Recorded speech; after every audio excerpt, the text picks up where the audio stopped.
Good evening. Due to the COVID-19 emergency, tonight's Committee of Adjustment hearing is being held by video conference and live stream video on the town's live stream webpage at oakville.ca.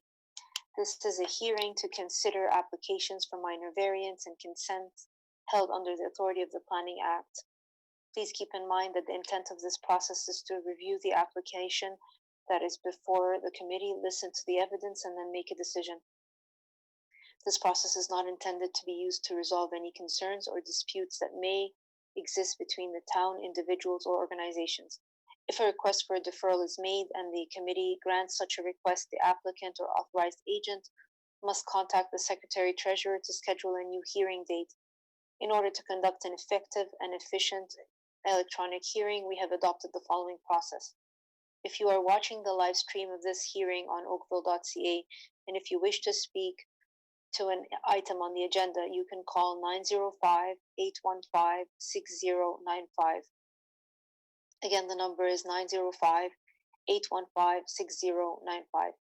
The phone number is also posted on the screen below the live stream page at oakville.ca. Staff will be standing by to take your call, and you will be given further instructions to join the video conferencing. You will be asked for your name and item number that you wish to address and your telephone number.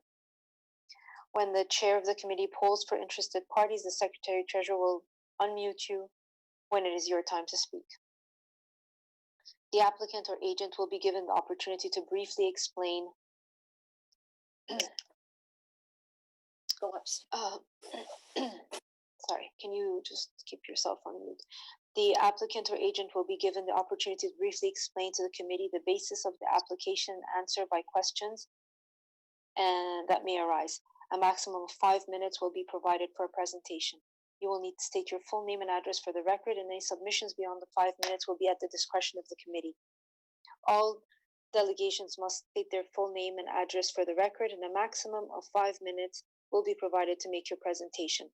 All remarks and questions will be directed to the chair, and any submissions beyond the 5 minutes will be at the discretion of the committee. The applicant or agent will then be provided with a 5-minute period to respond to their comments made by interested parties and answer any questions from the committee members. If the applicant or agent has any concerns with this conditions in staff report particularly, then that would be the opportunity to advise us. The matter will then be taken into the committee for a decision, and this will mark all end of discussions. Any person desiring a notice of decision for an application must provide a written request, preferably through email, to the Secretary-Treasurer. Please note that you must make a written request in order for it to be included on the list that is used by the local planning appeal tribunal for the giving of any subsequent notice of appeal. Written notice for the committee's decision will be made no later than 10 days for minor variance and 15 days for consent to the applicant, agent, and any other person who has filed a written request for such a notice. If you do not agree with the committee's decision, you may appeal this to the local planning appeal tribunal, and the last day to appeal the decision to the local planning appeal tribunal will be noted on the decision. If no appeal is received within the prescribed time frame, the decision of the committee becomes final and binding, and the Secretary-General will then notify the applicant and anyone who has received a copy of the decision through written correspondence. Please, we ask that people participating in the hearing to be courteous and respectful of members and committee, town staff, and the other people participating in this electronic hearing. Tonight's hearing will be video streamed and recorded and available for future viewing at oakville.ca. Thank you.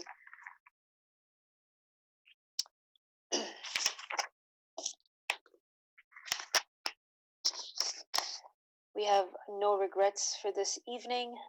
Do I have any declaration of pecuniary interests?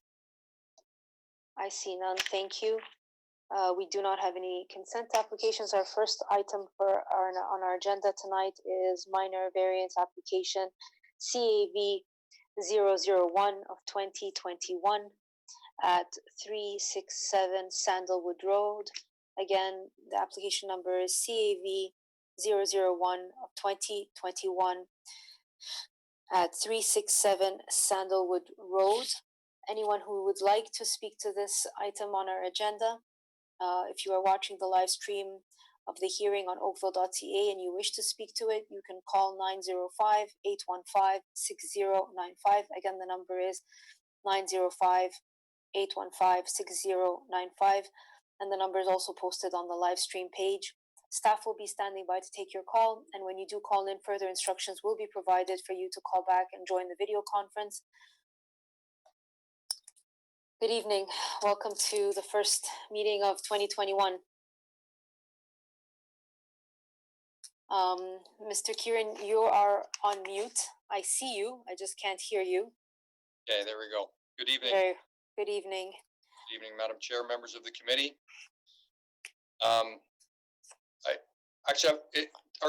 Is the formal introduction still required with my name because my name's already on the screen, or is that still required? Yeah, we have to read it into record with your address. Okay. I mean, the Secretary Treasurer, you're not a stranger to them, but it's just a protocol for the record. Sure, no problem. So Joris Kieran, Kieran Design, 11 Bronte Road, Unit 31, Oakville, Ontario, L6L0E1. And I'm the agent for the applicant. If it's okay, I will just start my presentation. If there's any other questions beforehand, I will start. No, go ahead. Okay.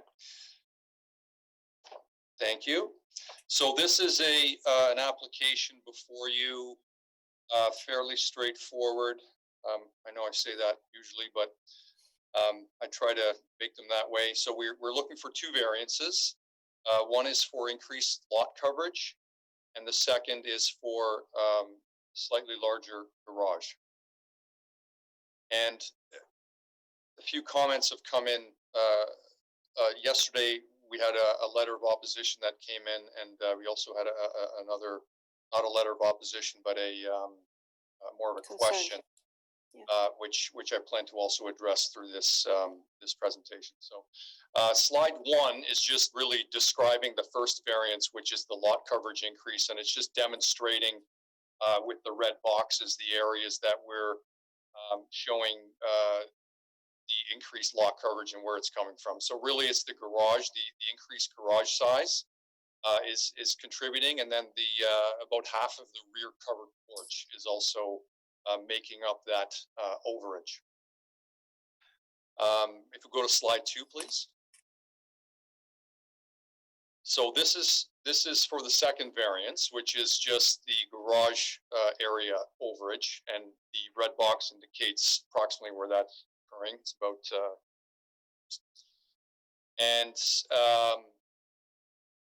that variance for the garage area is also slightly contributing to the lot coverage.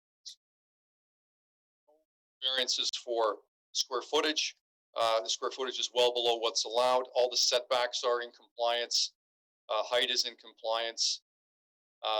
So only those two variances. We slide 3, please. So I received, this is a color rendering of the house that we're proposing, and we just had this done, and I thought it was helpful for the committee to see it, to visualize it. What I'm trying to demonstrate here is just the massing of this proposed dwelling. You can see the roof lines are all coming down to the first floor level. It's essentially what I call a story and a half. There is a second floor component to this house, but it reads as a story and a half, in my opinion. Also, the additional lot coverage and the additional garage area that we're seeking through this application are occurring at the back of the house. So the massing, as you see it from the street, is really not impacted by these requests. So I wanted to show that. And really, it's also in response to the letter of opposition that we received, which their point, one of their main points is that the proposed house is not in keeping with the neighborhood, and that the massing kind of exceeds what's typically seen on the street, and also that it's excessive. But you know, I don't agree with that, and I wanted to use this image to demonstrate the first part of my argument, which is that the massing is you know, quite subtle in compared to, say, a two-story dwelling. If we can go to the next slide, 3, please. So what I've just done quickly here is just snipped out a map of the street. Obviously, in the orange or the pink is the subject property, and you can barely see it. Didn't come through very good on the scan, but I've blocked out with yellow highlighter 4 houses that are all within 3 lots of the subject property, that are recently built, that I think have a bigger impact, have larger massing than what we're proposing. So we'll go to slide 5, please. This is 349 Sandalwood, so 2-story house basically. I don't know the exact square footage on this house, but I think it's about 4,000. We are at about I think 30. We're again, we're well below the maximum. Slide, please. 385 Sandalwood on the same side of the street. This is a house we did about 4 years ago. This is about 4,300 square feet. Next slide, please. This is across the street, also one of our projects, about 3,900 square feet. Again, more of a 2-story. And then last slide. So this is on the corner of Shelley and Sandalwood.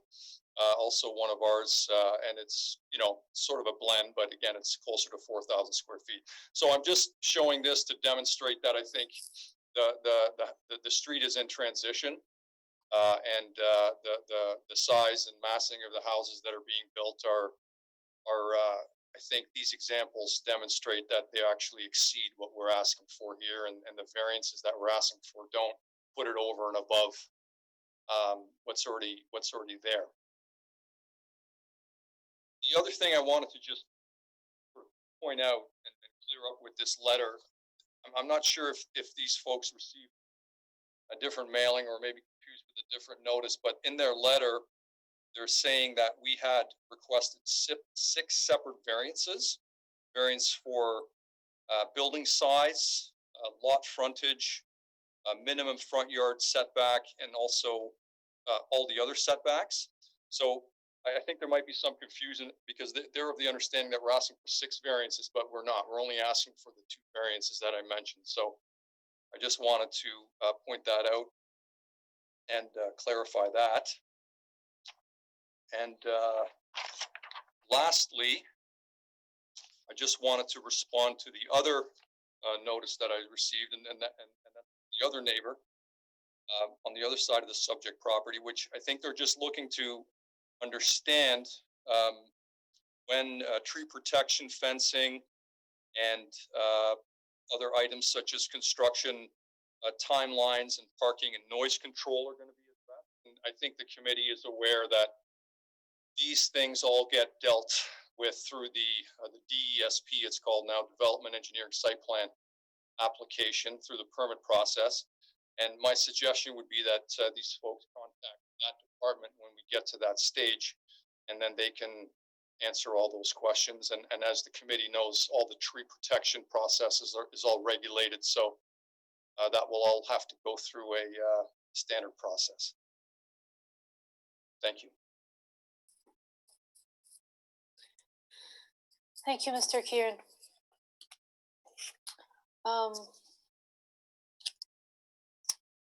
Madam Secretary Treasurer, do we have anyone on hold that would like to speak to this application? I recognize the letters of opposition that Mr. Kieran is speaking about. We are all aware of them and we've read them. Yes, there's actually 3 residents have been promoted to panelists to see if they want to talk. And I do have an attendee that I don't know which application they're here for. So I don't know whether you can ask them to raise, they're coming across as Ivy and Carl, and I don't know what application they're here for. So I may ask them, I can allow them to talk if that's okay, so I can determine which application they're here for. Okay, very well. I recognize Ken and Jane Silk. I have them on my list for this application, and Liz and Murray White. I have them as on this application. And Mark. So and Mark. Yeah, so Mr. all Mark. 3. Okay, but yes. I do have someone in attendees, and I'm not sure who their So I'm just gonna give them permission to speak, if that's okay, so I can determine what application they're here for. Okay, very well, thank you. And then we'll take the other members in order. I've just given So permission for Ivy them to. and Carl, Right. we have you as Ivy and Carl. Can you just let us know which application you're here to speak to, if you can hear me?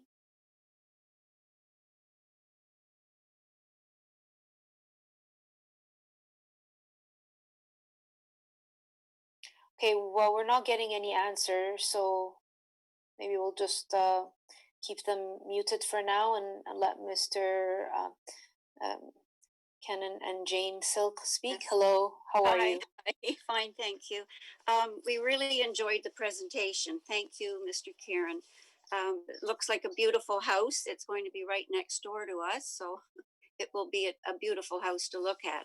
You've already explained that the trees and things that we're concerned about and fencing have to come later. We do have something on our property line that we would like to keep. So, and save a tree there. So that's between our house, which is 361 Sandalwood, to the south of the new house to be built. So that was our concern, is tree protection, and if there happened to be new fences put up, we would like to keep our existing shrubs on our side of the property. We'd like to keep them intact if possible. So other than that, everything else, we were you've already gone through everything. So we're in agreement with what you've said, and that's it. Unless there are any questions to us, you know. No, that's great. Thank you for coming on, and thank you for clarifying. And yeah, I think he went through all the things about the fencing and the and the maplewood tree. And you just got muted for a second.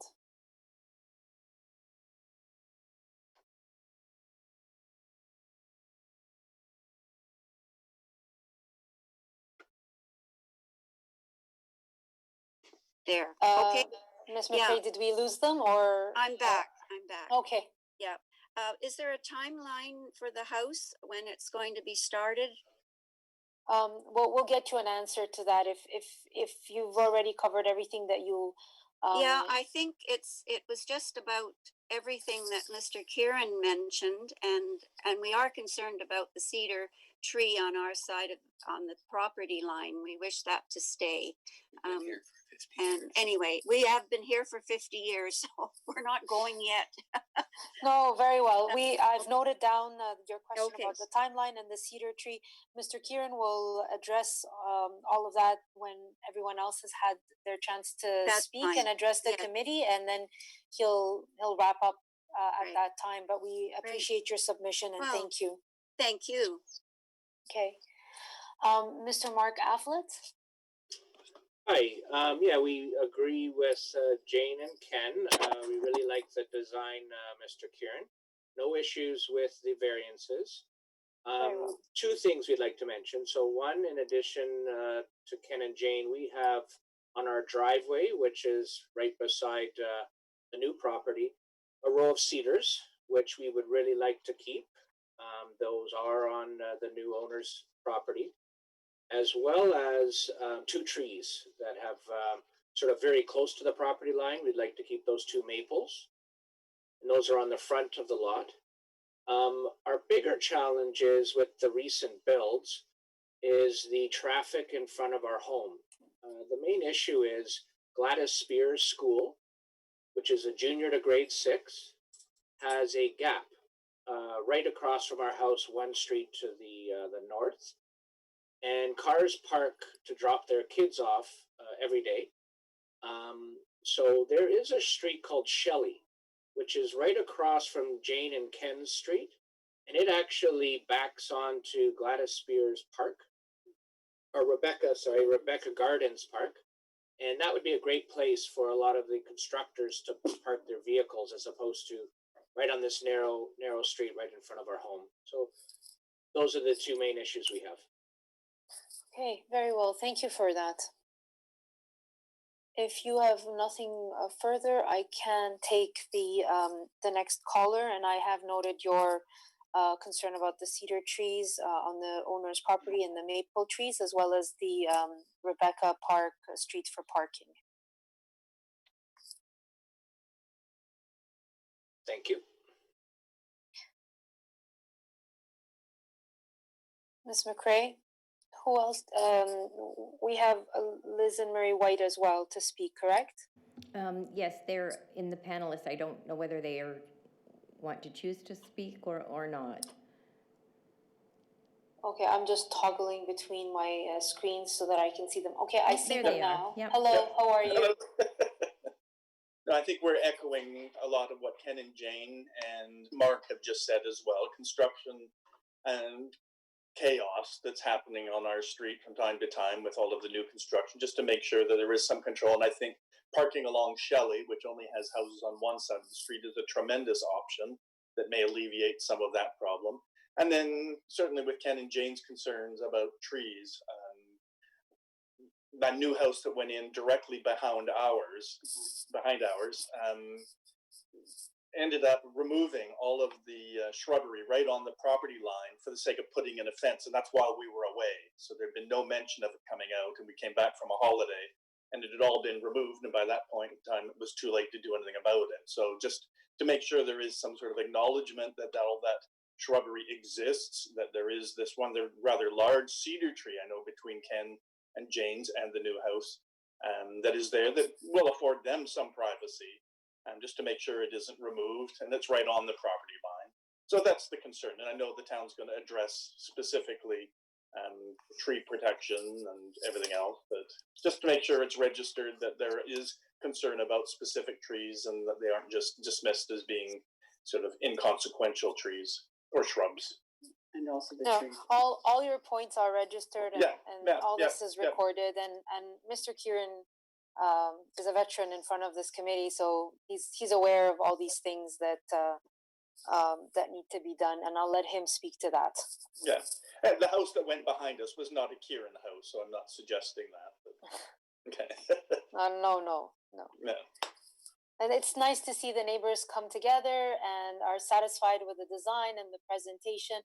A lot of times when we do send these papers out, it's very hard to read. It's very hard. So being able to visualize it, I think, is tremendous support, and it gives everyone a sense of relief to be able to kind of put a tangible kind of look at it.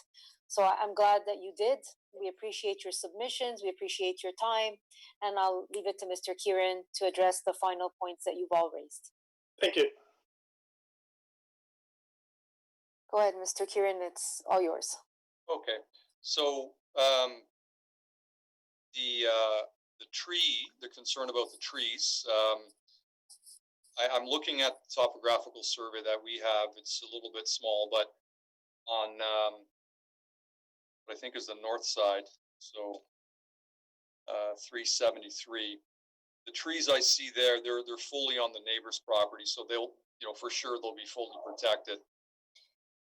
The hedge there, I mean, that is on the subject property, so that is owned by my client, as already been as already mentioned. So I would think they're going to keep it because I think it's beneficial for them to do so. However, I can't really speak for them because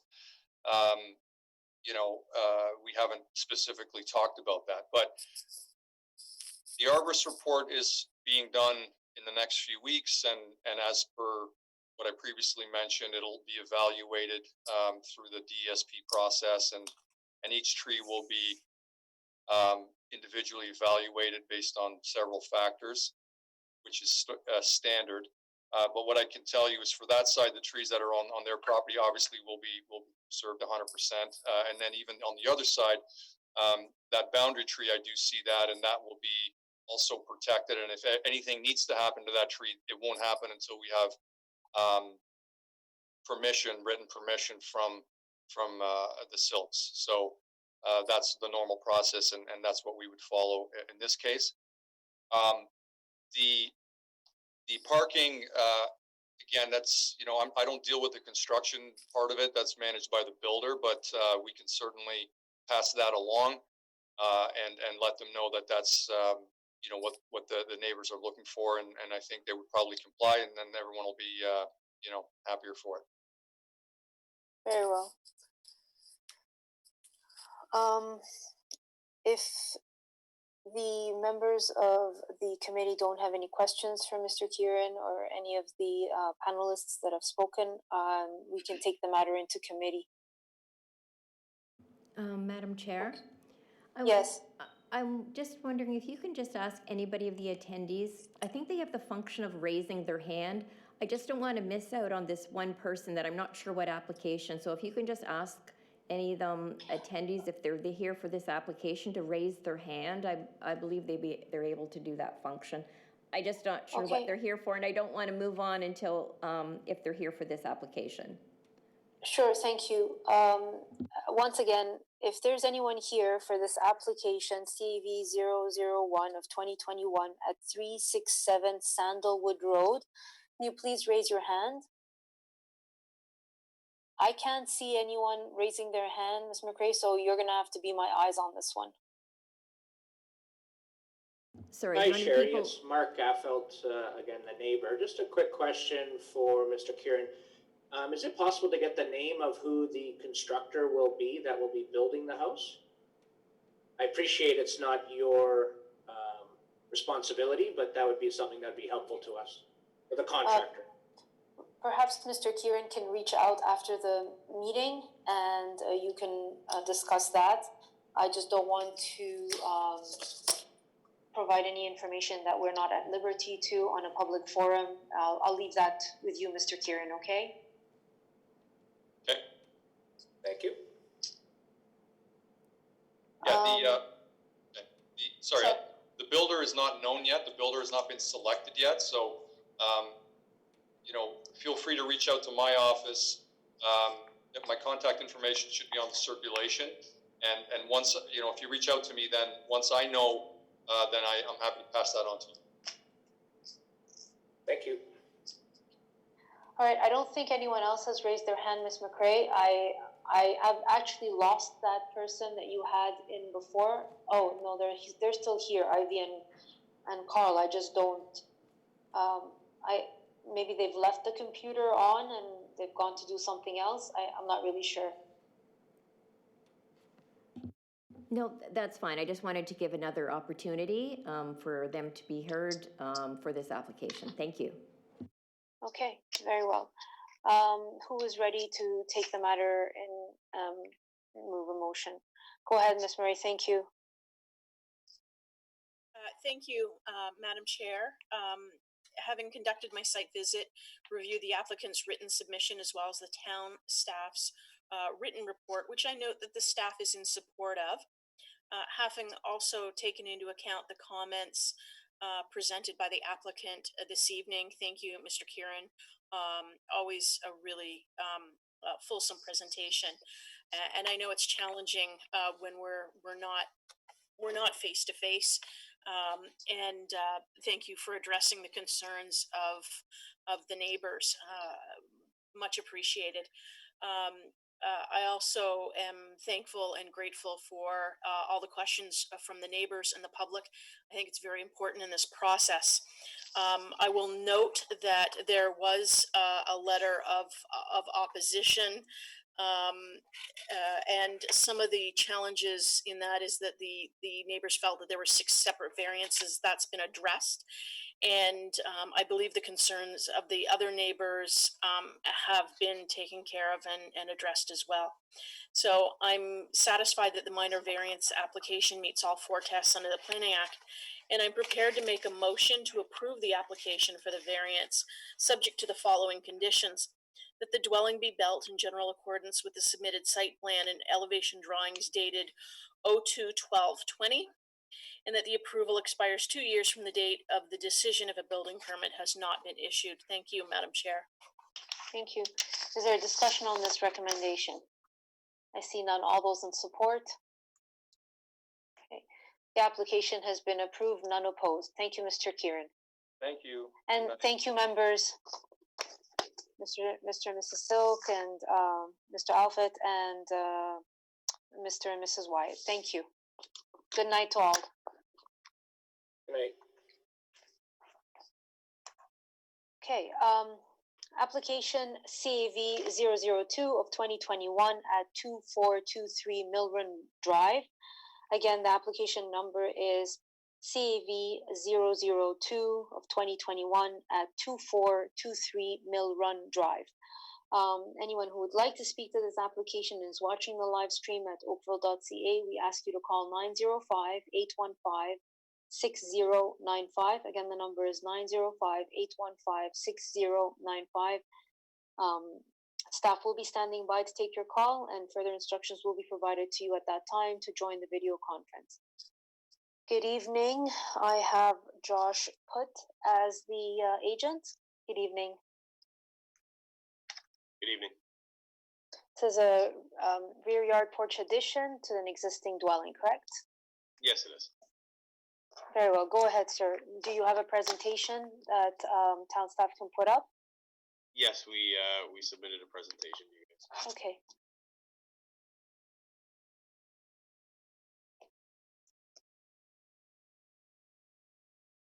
So the first slide just showing the address here. I guess first and foremost, let's do my introduction. My name is Joshua Putt. I'm the owner and operator at Zang Construction. We're located at 4690 Highway 6 in Hagersville. That's in Ontario. So the project that we're proposing to build here, there's an existing patio at 2423 Mill Run Drive in Oakville. It's an interlocking patio. The clients have requested to do a covered roof over it, just to extend the patio season. So if you'd like to go to slide 2. Just a little bit more information. So it is really a minor variance. We did the design originally and then submitted permits, only to realize that we had a bit of an issue. So we're looking to get a variance of 0.85 meters, or 2 feet and 8 inches off the back property line. The roof does extend out a little bit past what we're allowed there. The total distance of the roof is only 10 feet out, so it's not a massive structure by any means. It would be built out of a Douglas fir timber. I think if you go to the next slide. So in this picture, you can see the highlight on 2423 Mill Run Drive, and you can actually see the existing patio there in the corner. So that's where we would be covering with our proposed structure. Go to the next slide. So this just is a little CAD drawing that we put together. You can see on the right side is the overview and the outline of our proposed structure. And then the drawing that you do see with the patio is all existing already. And the red outline would be what we are proposing. The green line is what the existing setback is right now. Next slide. So that's basically what we're looking at building. So again, it's all Douglas fir timber, so a little bit of a rustic vibe to it. Next slide. Just some elevation drawings. It's a fairly flat roof.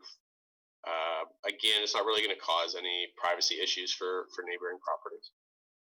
Next slide. So we did do all our due diligence. We approached the other neighbors, made sure that we didn't have any issues, and to the best of my knowledge, we didn't get any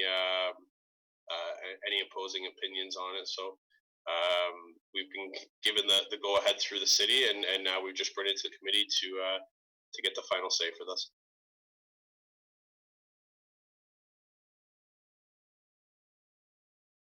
That's the end of the slideshow. Yeah. Thank you. We have letters of support that were submitted on your behalf and from the neighbors. Ms. McRae, do we have anyone standing by to speak to this application? Again, if you would like to ask if there's anybody in attendance that they can raise their hand, and perhaps Ivy and Carl are here for this application. Oh, yes. Anyone here that is in attendance for application CAV 002-2021 at 2423 Mill Run Drive? If you could be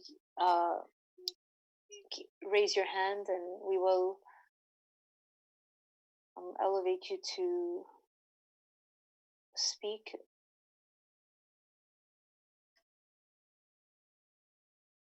Yes, I don't see them at this time. No, And there is neither. nobody else in attendance for this application. Okay, very well. Are there any questions of Mr. Put at this time from the committee members, items of clarification? I see none. Very well. Who would like to move a motion?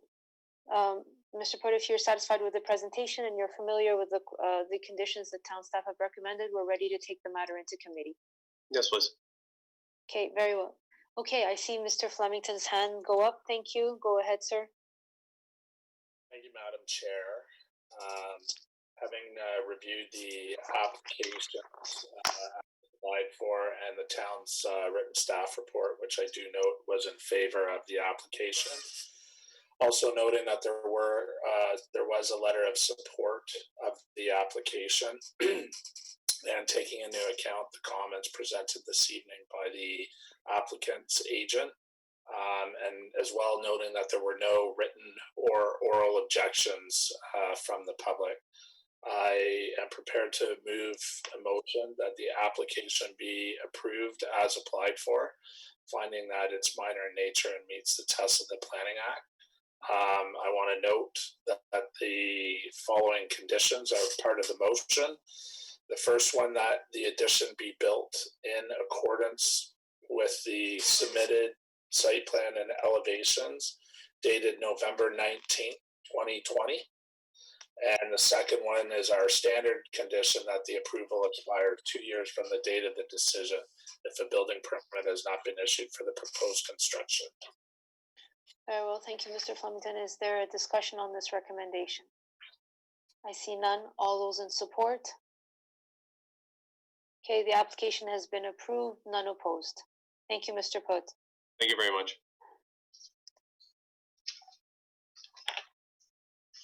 Moving on to application CAV 003 of 2021 at 1177 Cynthia Lane.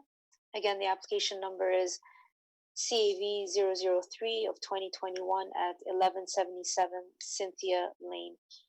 If you're interested in speaking to this application, you're watching the live stream at oakville.ca, we ask you to call 905-815-6095. Again, the number is 905-815-6095. Staff is standing by to take the call, and you will be provided with further instructions to join the video conferencing. For those who are in attendance, if you care to speak to the application of 1177 Cynthia Lane, we ask that you raise your hand at this time. I have the agent here as S. Shabra. Good evening. You are muted. I see you. I just need to be able to hear you, Mr. Shabra.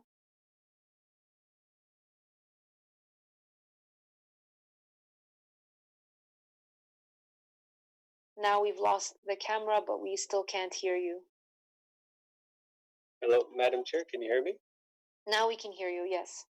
Hi, my name is Gurpreet Chatwal, and I am the friend of Swarndeep Chabra, for family friends, and I'm here to discuss 1177 Cynthia Lane. First, I'd like to say good evening, Madam Chair, and to the committee members.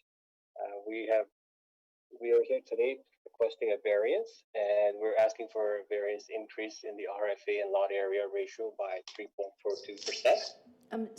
Sorry, Madam Chair, I hate to interrupt, but so this is not the this is not the homeowner, because that's the only information. Homeowners here, we're here together, yes.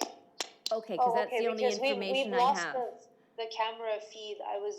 I see both of you listed as Swarndeep Chabra. That's why it was confusing. So now I understand Ms. McCrae's confusion.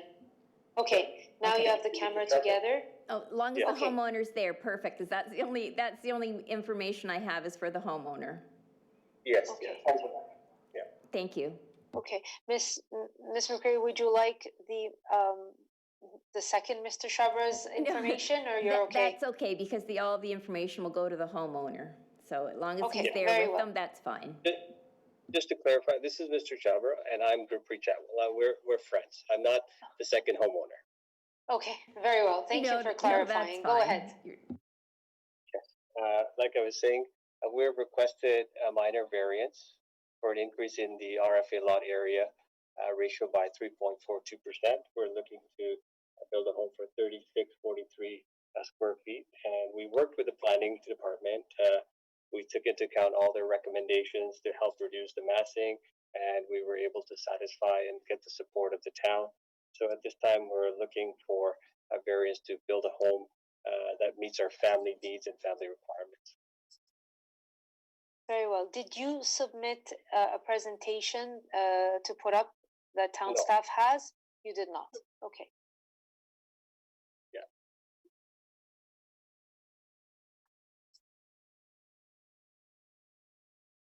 Okay. Are there any items of clarifications or questions of Mr. Shabra at this time from committee members? Okay. No, we haven't. I see none. We recognize that the town staff is in support of your application and that you've worked hard with them to break down the massing of the initial property that you were proposing. We've seen that in the plans. If there are no questions from members and you're satisfied with the conditions that town staff have recommended, and there's no one in the panel that would like to speak to this application, then we can take the matter into committee for a decision. Ms. McCray, I don't see anyone here who's raising their hands who would like to speak to this application, so No. we will take the matter into committee. Correct. I don't see anybody here wishing to speak to the application. Okay, very well. Who would like to move a motion? Mr. Hardcastle, go ahead, sir. Thank you. Thank you, Madam Chair. Having reviewed the written submissions, undertaken my site visit, and heard the comments from the property owner's representative, I will put forward a motion of approval finding that the requested variance conforms to the four tests of the Act. The the motion should be on the basis of two standard conditions. The first being that the dwelling be built in general accordance with the submitted site plan and elevation drawings, revision number 2, dated November 11th, 2020. And that the approval expires within 2 years of the date of the decision if a building permit has not been issued for the proposed construction. Very well. I would note that members of the public present with respect to this matter to make deputations. Very well. Thank you, Mr. Hardcastle. Is there a discussion on this recommendation? I see none. All those in support? Okay. The application has been approved. None opposed. Thank you, Mr. and Mr. Shabra. Have a good evening.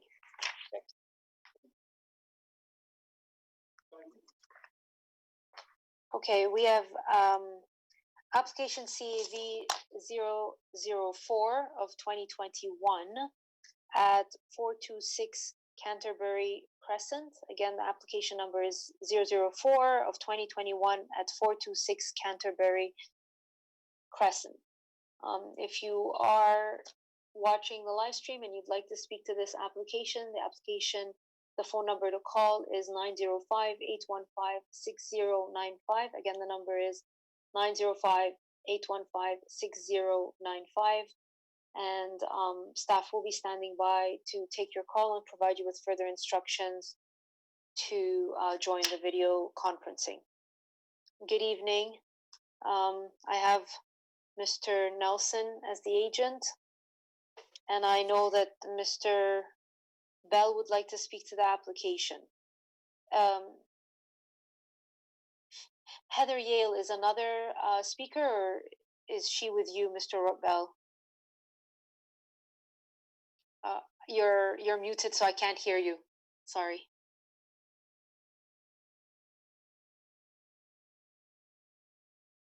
You have to unmute yourself. Yes.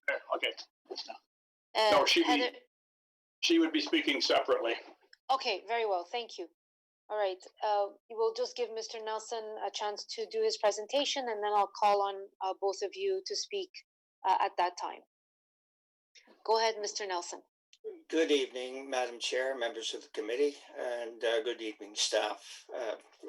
I stepped into this application very late in the game. The owner of the property had been out of the country, and he received a request from staff to pick up the sign. So at that point, he contacted me, and I placed the sign. And I just want to let you know that that has been my involvement to date. I did not prepare the application, nor did I provide any planning advice on the application. That being noted, I will speak to the application. There are two components. One deals with a rear yard variance, and that is to reflect an existing condition. The dwelling was constructed in 1983. I understand from staff in the zoning department that the house was not built in the location that was shown on the site plan that was provided in 1983. So we are trying to deal with that matter at this time. There has been an order to comply issued against this property with respect to building permit issues, and that prime issue was in fact the rear yard issue. So we're really trying to get that behind us so that the owner doesn't face any further complications with the town of Oakville and potential court cases. The second aspect of the application is with respect to a front yard variance for a proposed front porch. It's a covered porch, and the applicant is seeking a variance to reduce the front yard from the required 8.39 meters to 7.51 meters. I note from the comments received from the neighbors, Mr. Bell specifically, that he had issues with respect to the two variances. So I do want to point out that the rear yard variance is with respect to an existing condition, not a new condition. They are not seeking anything further in the rear yard. And clarity on the front yard is with respect to the front porch. And the answer to Mr. Bell's question is yes, the owner is seeking to move that porch closer to the lot line. With respect to the comments from planning staff, the issue with respect to conformity with the official plan, I believe involves section 11.1.9 of the official plan, specifically subsections A and B, which speak to compatibility. And I wanted to read you the definition from the official plan. So compatible means the development or redevelopment of uses which may not necessarily be the same as or similar to the existing development, but can coexist with the surrounding area without unacceptable adverse impact. And I think that impact aspect falls under the determination of whether the application is minor in nature.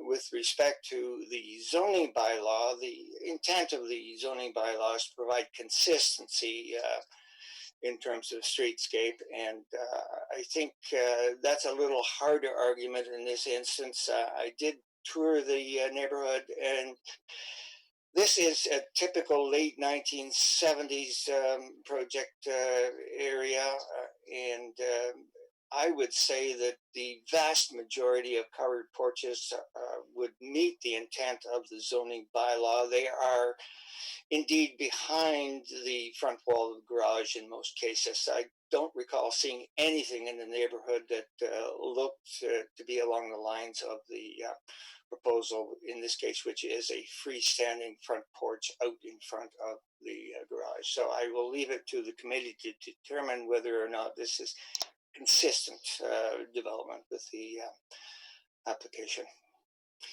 Thank you, Madam Chair. Thank you, Mr. Nelson. Are there any questions of Mr. Nelson at this time? Go ahead, Mr. Tulowski. Thank you, Madam Chair. Mr. Nelson, I think I know the answer, but seeing that you didn't put any drawings up, but do you have side elevations for this? I'm finding it difficult in that While I'll agree with you, the characteristic of this neighborhood would appear to be that every house is very different. But it's a fairly significant front yard projection. Committee, best of my knowledge, I've not seen any rendering, any side yard elevations that actually show the impact of the front porch.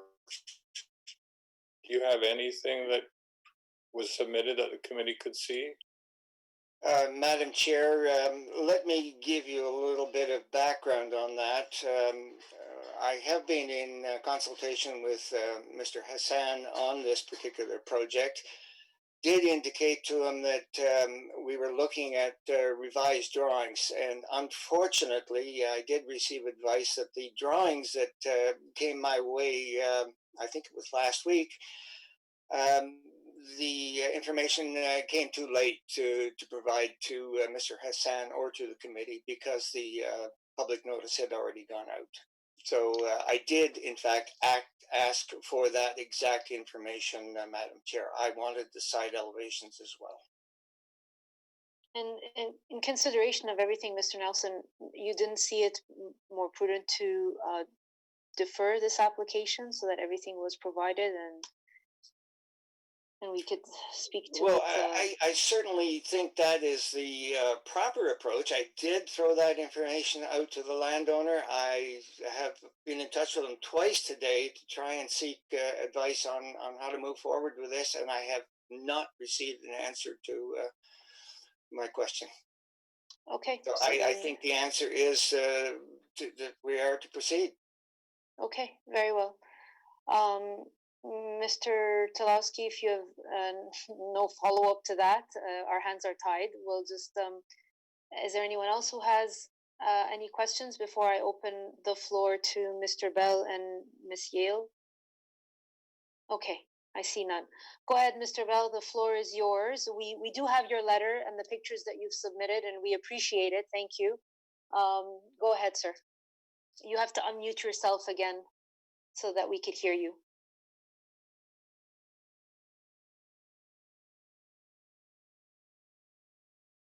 Yeah, okay. Now you're okay.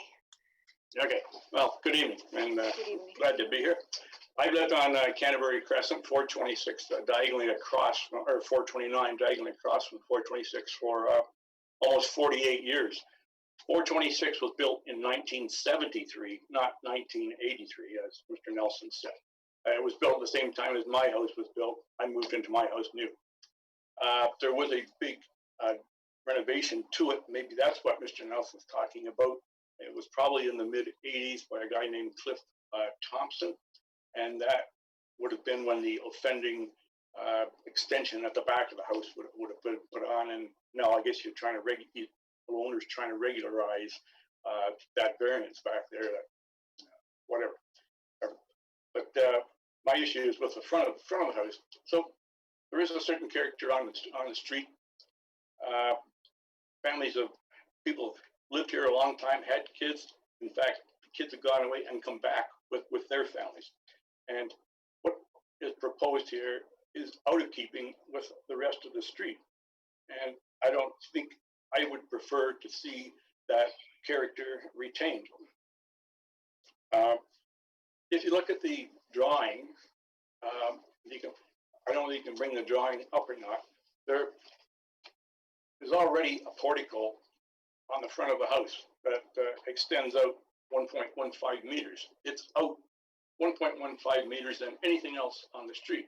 Now, the landowner, or the owner, wants to extend that out almost 3 times to 2.7 meters from the foundation of the house. So it will really stick out from the front of the house and look out of place. And there is nothing else on the street that sticks out like that. Other porches, verandas are behind, in the side of garage. I also have concerns about the owner's intentions, because I can see this being a case of accidental one variance after another, mistakes being accidentally made, and you're coming back from him, because he's not played by the rules in all the time that he has owned the place. There are 2 stop work orders on it. He had to be ordered to cut the grass. If you could, can you bring up the picture, the 2 pictures of the front of the house? By any chance? Okay, if you can. He's cut windows in the 2 new window holes in the front of the house without a. I know those are their drawings. I sent in a couple of photos I'd taken of the house. And anyhow, okay, window holes have been cut in the front of the house without a building permit. You have to have a building permit to cut holes in the exterior walls of your house. So I don't have a lot of faith in what's going to happen here. You can say that bylaw enforcement will keep an eye on them. Well, those guys are run off their feet, and they can't be all over the place all the time. Work has gone on at this place at crazy times. Like, I believe that there was overnight work, people working there overnight at times. The place has been in this derelict condition for over a year now. I can't imagine the thing is actually habitable. I can't think that it's remediable because it hasn't been sealed. The wood has to be rotten. Animals can get into it. I am against having something done to this place that makes it out of character, so out of character with the rest of the street.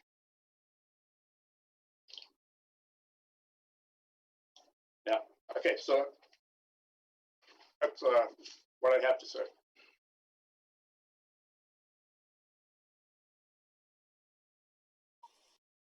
I'm sorry. Thank you for your submission. And yeah, we have all those details, and I do see the cutout windows that you've indicated in those pictures. Do any of the members have any questions of Mr. Bell at this time? I see none. Okay, very well. Thank you, Mr. Bell. Is Ms. Yale in attendance, and would you like to speak? Okay, go ahead. It's your turn to speak. Okay, thank you. I live at 428 Canterbury, which is directly next door to 426. I've been watching this mess for 2 years. Every day we open our blinds and look at this disgusting display. You can't imagine. I was not under the impression that he wanted to extend the porch in the front. I didn't understand what this variance meant. If that's his intention, I am 100% against it. I don't want to see that. Back of the house has been the back of the house since we moved in 12 years ago. I haven't seen anything different there except for the mess he's continued to make back there. But I don't want an extension on that property. Very well. Thank you for your submission. Are there any questions of Ms. Yale at this time? I see none. Okay, members, I'm in your hands. Mr. Talowski, I see your hand go up. Thank you, Madam Chair. Just a point of clarification for either staff or the applicant. Is there a building permit in place on this property right now? No. No, there's not. There has been a major renovation going. There was a major renovation going on for 2 or 3 years, or sorry, 2 or 3 months, without a building permit. As I mentioned, there are 2 new window holes cut in the front of the house, and one actually has a window installed in it. But you're not supposed to cut holes in exterior walls without a building permit. However, they did it. Mr. Nelson or Yes, Madam Mr. Chair. Hassan, that's your question to answer. Yes, certainly. Yes, there is no building permit on the property at the moment. The applicant has been ordered to comply and seek a permit. The application was submitted. Staff identified the issue with respect to the rear yard, and they said they cannot issue a permit until the, I will call it, illegal, non-complying situation is addressed. Staff were the ones who told me that it pertained to a 1983 date. So that may coincide with what Mr. Bell said, that it was a subsequent owner of the property, not the original owner, right, who built the place, the addition or the portion of the building in the wrong place. Right. Thank you for answering that question. You are Mr. welcome. Hassan, I see you hard at work trying to find something. Would you like to add anything? No, through you, Madam Chair, I believe that captured it. I was just searching through our digital files and I don't see anything current at the moment aside from our 2020 variants. Okay, very well. If there are no further questions, we can take the matter into committee and have a discussion. Go ahead, Mr. Talowski. Thank you, Madam Chair. Madam Chair, unfortunately, I think Mr. Nelson got bad advice from his client tonight in not getting permission to seek a deferral. I find myself in a position where I'm not convinced that the variance requested wouldn't be minor. I do find myself in a position where I don't think I have enough information for that, and recognizing staff's comments are not in support. Also recognize that there's two members of the community out tonight in opposition. They clearly have issues with both the activities of the owner and the desire to extend beyond the what they perceive as the existing frontage of the buildings into the front yard. I will note that the activities of a homeowner is not one of the tests that this committee has when it's rendering its decisions. But Madam Chair, I don't feel we have enough information. There may well there may well be a compatibility issue with this application. Madam Chair, I'm going to recommend this application be denied. I had considered recommending approval of legalizing the rear, but it would be doing that without the benefit of drawings that complied otherwise. It would go to the Director of Planning. That would basically then allow the house to be potentially approved without the benefit of it coming back to the community and them seeing what it is. So given the circumstances surrounding this, I'm just going to recommend that this application be denied, and Mr. Nelson will have to come back with his client with a more fulsome presentation for both the committee and community. Very well. Thank you for your recommendation. I wholeheartedly agree with your comments. I think Mr. Hassan, I see your hand go up. Yes. Sorry, Madam Chair, I was doing a little bit more digging and I found an open permit from 2019, and the description of it reads, proposed interior alterations to existing main floor with construction of a partial one-story rear dining room addition and new wood deck at rear of one-story single-family detached dwelling. So that's the open So permit. that was the renovation permit that was asked to put a stop order to it because they were not in compliance. Correct.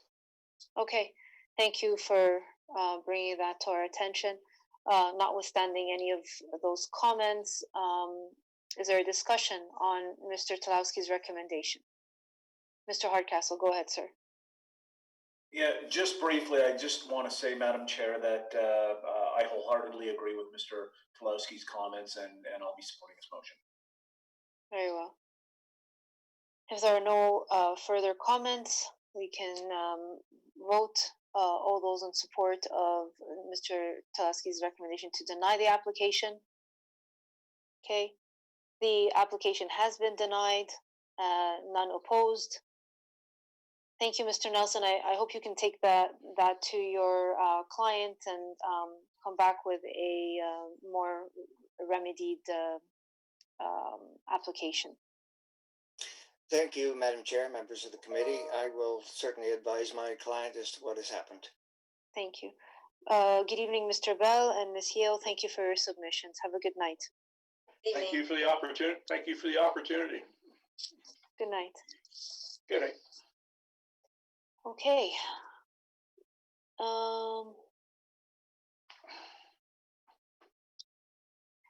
Right. So the next application on our agenda tonight is application CAV 005 of 2021 at 459 Chamberlain Lane. Again, 005 of 2021, 459 Chamberlain Lane. I don't know if I could say that 10 times over. And Madam Chair, if you wouldn't mind asking if there's anybody in attendance to raise their hand. Yes, because I I still will. have. I do yeah. see Mr. and Mrs. Mason, right? Correct? Correct. And I do see them. yeah. And if there's anyone else who is in attendance for this application, please raise your hand. Miss Liang, I believe, is the agent. And you're muted, but if you unmute yourself, then you'll be able to speak. I don't see anyone else, so if I missed anyone, can you please raise your hand so the Secretary General can see you? And if there's anyone listening to this application online, the number to call is 905-815-6095. Again, 905-815-6095. Staff will be standing by to take your call and provide you with further instructions to join the video conferences. Good evening, everyone. Ms. Maria, I see your hand go up. Yes, Madam Chair, I was wondering if you could ask the agent to put their camera on, please, since we're not in the benefit of being in chamber. Thank you. Sure. There we go. Ms. Liang, I'm just pulling up my file. Go ahead. This is your time to present your application. Good evening, committee members and chair. So it's a little bit surprise. We receive a proposal from the neighbor. Because from before that, all the departments are supportive, so we didn't prepare a presentation because what we asked for is a front yard setback. It was supported by the by the planning department and all the other departments. Originally, the house is further setback than the other neighbors. It has 17.9 meter setback, and if we put our new house on that setback, the whole house will be very far from the street, and we don't seek that go for conformity with the street line. So we just want to move the house to the street line to line up with the neighbors. That's why we have to get a variance approved. And when you see the site plan, because I think the reason the neighbor has opposed it, because he has there's no site plan in the letter sent out, so the neighbor didn't see what the site plan is. And if he see the site plan, I think you should show that site plan on the screen. Does town staff have the site plan for this application handy to put up on the screen, since the applicant has not provided a presentation? Yeah. It's not this one. There's a site plan, I believe, at the end that doesn't show the floor plan superimposed on it.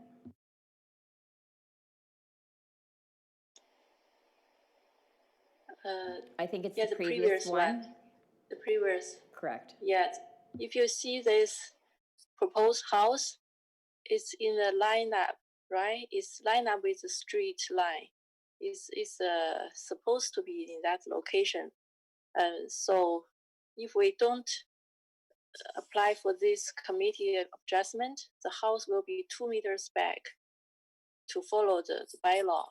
And the backyard will be very narrow, and it's not good for, we on the backyard we have the important, what's that? We have a regulation for the backyard regulation. So if the house is not in the center of the lot as original house, it will be very strange when you see it. It's very large front yard and very narrow backyard. So we don't want to go very close to the street. this is just because the nature of the lot and the nature of the original house is very further from the street. So that's why we to have this application. And we noticed that there's a neighbors oppose it because he didn't see the site plan, and he has also concern about the two trees at the what's the side? At the south side, the south side of the property line. One of the trees from the neighbor is at our front yard, and our new house is almost exactly the same setback with the original house. So that big tree will be protected for sure. It's almost no difference of the new house and existing house. So I don't think that tree will have any problem. The another tree is at our land, and the existing setback is 3 point. Let me see. Existing setback is 4.1. Our proposed setback is 4.2, 4.5 meters. So our new house is setback further than the existing house. For that big tree, we also want to protect that tree for sure, and we already have a arborist report. So next page, maybe you can show the next page. That's arborist report. So the front yard tree that's has 8 meters requirement of setback. That big circle you can see. But that tree, as I said, the only corner we get into that protection area. The original house was already in there too. So our new house will not have big impact because the roots will not develop very big on that part, I suppose. And the other area is the driveway. The driveway area. So we will seek some protection to get less impact of that big tree in the further, I think, in the further design for that. And the other tree is on the middle of that property line, side of the house. So you see that setback is a little bit protection. We have the fence protection for that tree, and we will have this issue solved as the next step, because the forestry will look into this situation. If they require us to go north a little bit, we can do that to get more setback, because our setbacks are bigger than requirements. So I think this issue for protect that tree will be solved in the next step. Maybe not right now. So I think that the issues that the neighbor concerns, we can solve that with no problem, because it's just rush, no time. We couldn't have a conversation between. That's why we have to raise it up here. Okay, that's all what I want to say. Thank you very much. Thank you, Ms. Liang. I do have a question for you that town staff has raised it in their report. There may be an outstanding variance that was overlooked, and it might include residential floor area. If you've read the town staff's report, do you have any comments about that? Yeah, sorry. That one we can revise the roof plan of the garage. We already have the idea to reduce the height of the garage roof. So we will not need that variance. We only need one variance. So that variance, we will revise our the drawing design to reduce that. Okay, Mr. Hassan, this development is subject to a DSP, right?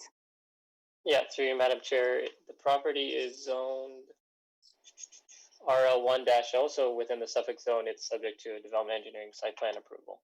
Very well. So in that process, all the trees and Yeah. everything will be taken care of. Any Yeah. water storm management and with respect to accommodating the uncaught variants, they'll be able to deal with that as well with you, so that they are in compliance and they don't have to come back. Are you satisfied with that? Well, to you, Madam Chair, that would be dealt with through the building permit process, and if they do lower the height to eliminate that required variance, I would generally find that acceptable because it would reduce any massing impacts that the roof above the garage would cause. So that's something we could look into, but if it drastically changes the plans, then it may not be in general accordance with the plans that's submitted, and that the applicant may have to make drastic changes and or submit a new variance. So I think it can be accommodated. It's been done so in the past. So Okay, that's where my question was leaning, is that if we look at this application and we do make the decision to approve it, that any changes that they make will still be in accordance with the plans as submitted. yeah, I presume the only change that would occur would be the peak of the roof above the garage and bringing it down. The rest of the house should stay exactly the same. Okay, very well. Are there any questions of Ms. Liang at this time before I move to the neighbors? I saw hands and then I lost them. Okay, Ms. Murray, go ahead, and Mr. Tulowski after that. Yes, just a quick note to the agent. In doing my site inspection, the sign was posted in the window. Does the agent have an appreciation of why the sign has to be posted by the street, and will you be rectifying that?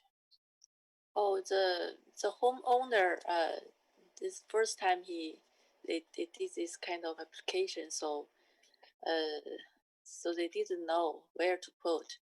No, they are instructed by the city, so that's an excuse. That's not a reason. Second thing I would advise that in the future, if you could come prepared with a presentation, that would be very helpful as well, Okay. not only to us, but for the public. And Okay, and the third thing is, I would like to know, did you do any outreach to the neighbors? Yeah, the homeowner, he spoke to the neighbors about this, but he just didn't show them the site plan. He talked with the neighbors, and he told me that there's no issue over there. Okay, well, I guess we'll find out soon enough. Thank you. Mr. Tulowski. Thank you, Madam Chair. On second thought, I think I'll hold. It was a question for Mr. Hassan, but I think I'll hold it until we hear from the neighbors. Okay, very well. Mr. and Mrs. Mason, go ahead.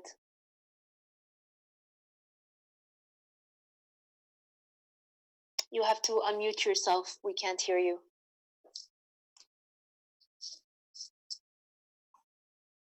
There you go. Okay. Okay. Thank you for the opportunity. We are, somewhat, unopposed to variance. I think that throughout this process, though, it isn't as adequate, I find, as in the old days where you did get a visit from your potential new neighbor with the plans in hand and a walk through the property. That isn't something that we did get. I'm still not certain, even having seen the site plan just this evening, where we are on the rear setback. I understand where the front one is, the side ones are all in compliance, and that's terrific. The rear setback, it's 10 meters, or is it greater than 10 meters?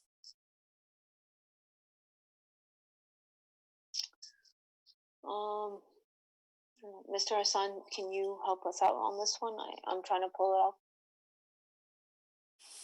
There is no, just to be clear, there are no variances requested for the rear yard. The only variance that's being requested is for the front yard, and that's to move it from the existing 16.83 to 14.84. Just yes. Does that mean that we don't get that information, or is? No, it's on their site plan. I believe Ms. Liang alluded to the fact that they are within their setback requirements, if not more than that. we just have to read them off. And if Ms. Liang, if you unmute yourself, you'll be able to answer that question. But let me get all your questions first, so we're not going back and forth, because that's not our procedural framework. Although I recognize that the way we are now in this forum of technology, we have to do things a little bit differently, and I'm happy to do that. I want to be fair with all the applications, and I want to maintain the same procedure with all applications. So if you present all your concerns and tell me everything you'd like to say to the committee, then we'll get all the information back from Ms. Liang, and perhaps the town planner, Mr. Hassan, can weigh in as well at that time. I just can't have the back and forth between the applicant and the neighbors. Okay. Okay. So Ms. Liang, if you just hold on, I'll let Mr. and Mrs. Mason speak, and then we'll address all of their concerns at one time. Thank you. I think I'd like to mention also that due to COVID and everything, so it has added challenges, and Mrs. Lang also for our new neighbor, and definitely want to start a neighborly relationship on a good foot.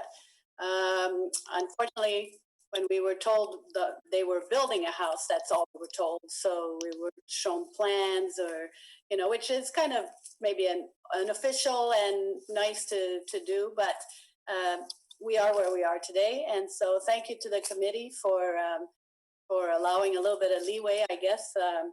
And the front yard setback, as I said in my note, I think in our note, that we understand the original house was further set back, and coming forward would line it up. And so it was just to the extent it was coming forward, and there was no site plan to really visualize exactly where it sat on the lot. So this was a venue to basically bring this forward. In the old day, I might have even popped in at the building department or site and been able to pick their brain, but unfortunately we are where we are today, so I won't go on with that. With regards to the trees, well, we've been here 24 years, and it's we feel it's our responsibility to sensitize any new neighbor that is moving in that obviously we haven't been able to have a conversation with really at length or otherwise. And you've spoke to that, and that's very appreciated. Phil's question, it's for us to see the impact. We're not very terminology up on all the terminology, but there was in other meetings they talk about the mass. So understanding, I guess, the impact of this new building. So that's where our question with regards to it's hard to read, maybe exactly. So if they're moving forward, everything is within the allotted setbacks. So obviously, if the town planners are okay, we have limited objection, and nor would we. We're not here to. So do we have any more questions? The other thing is too is that we are on the what's it called, the lake bed, and there's water tables underneath, and there is an inclination to have very high ceilings and basements and dig very deep, and that was on the letter also. I know it's not this committee's purview to really address, but that we're hoping, we're putting our faith in the town that this is being watched over, or that there are measures in place to encourage people to take that into consideration. So the development engineering site plan process is very rigorous, and it's been put in place specifically for those issues, because in the past we did have a lot of issues with water table and drainage and so forth. So we have faith that that process will answer a lot of your concerns, and specifically those things that you've mentioned in terms of the trees and in terms of the water table. So that should take care of that.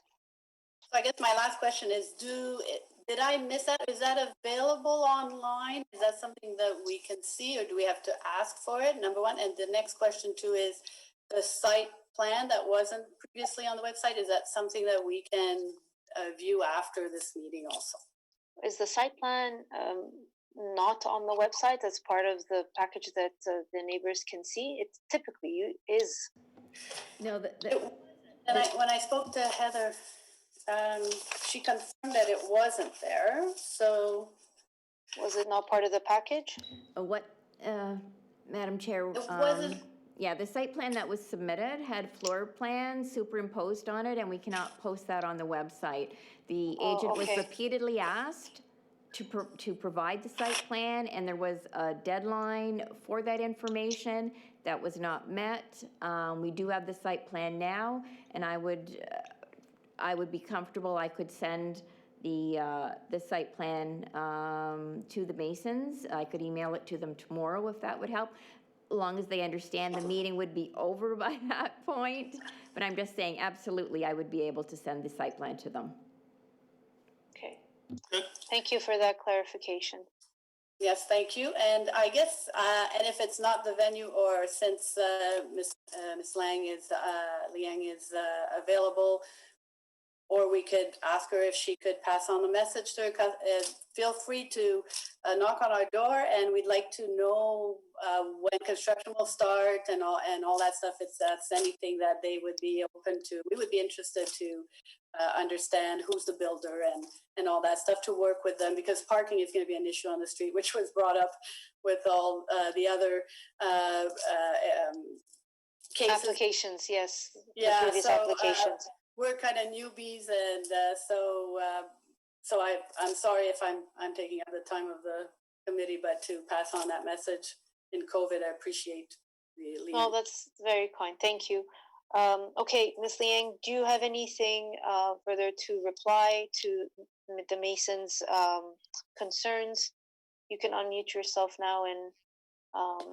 Thank you hold very on much. Just 1 second, Mr. Tausi. Did you have a question for the Masons, or? That was a question for Mr. Hassan. Okay, very well. Ms. Murray, you had a question for the Masons?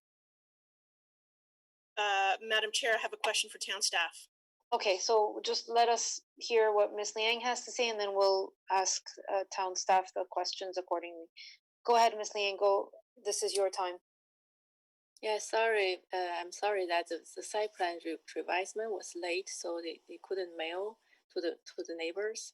And I thought maybe it should be shown on the website, so probably the reason maybe I can explain that again, but the Secretary Treasurer did mention it. The reason that they could not put the ones that you submitted initially is because they had floor plans superimposed on them. And as our regulations indicate, that they can't show the floor plans of someone's home on the website. It's a security thing, and it's a privacy thing. So in the future, you should know that if you're submitting site plans, that it should just be the site plans without any floor plans, so that we can share them with the public. And I understand it's difficult with COVID and everything. It's very hard to reach people, and we're all dealing with it as best as we can. But just now, you know. Yeah. And for the question asked about the side yard the backyard setback is like 14.2 meters. It's much less than the original house. So it's not, I think they will be satisfied with that. I don't have other thing to talk about. I think we are very glad that the neighbors have some ideas about the new house. Actually, the owner reached out to them today in the afternoon. wants to show them the site plan, but they didn't at home. Yeah, they didn't home. So it's no problem that you can talk together, talk about issues, about the trees and all other things you're concerned. And then I think he didn't find the builder yet, because it's procedural he only get the house, I think it's December 1st. It's too tight. Yeah, he needs some time to decide on a builder go similar to through. our previous Yeah. application. So Okay. Yes. Yeah. Thank so you it very looks much. like you'll be able to have that conversation that you'd like to, and hopefully it'll all work out. Yeah. Thank you. We so much. appreciate your time, Mr. and Mrs. Mason, and thank you for your submissions. Mr. Talowski, you had a question for town staff, and then Ms. Murray. Thank you, Madam Chair. I'm getting a bit of the deja vu back to the application Mr. Nelson dealt with. Yeah. Insufficient information provided and drawings that are going to change or variances that are going to change. Mr. Hassan, the 6 meter measurement to the garage roof,